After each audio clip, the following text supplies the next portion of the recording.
ആചാരപടിക്കിതാ best. ഇവന്റെ വാപ്പായ ദുബായിലായിരുന്നു, ഒന്ന് കാണാമെന്നതാ. പണിയും കഴിഞ്ഞ് അടുത്ത വിമാനത്തിൽ ബാപ്പാക്ക് ദുബായിക്ക് പോകാനുള്ളതാ.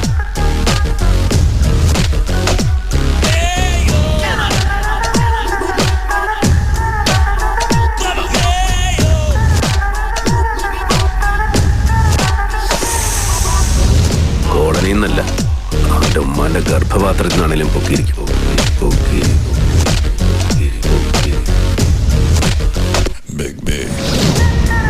നീയൊക്കെ അര ട്രൗസർ ഇട്ടുണ്ട് അജന്തയിൽ ആദിഭാവം കണ്ടുകൊണ്ട് നടക്കുന്ന ടൈമിൽ നമ്മൾ ഈ സീം ഇട്ടതാ. നിന്റെയൊക്കെ ഇക്കാനോടൊക്കെ ചോദിച്ചാൽ അറിയാം. ബോൾ ചോദ്യ കിസ്നെ സുപ്പരിധി പഴയ ബിലാലിന് വേണ്ടിക്ക് മാർക്ക് ചെയ്യാൻ പറ്റാത്ത ഏത് കോളനിയാണ് കൊച്ചിയിലുള്ളത്?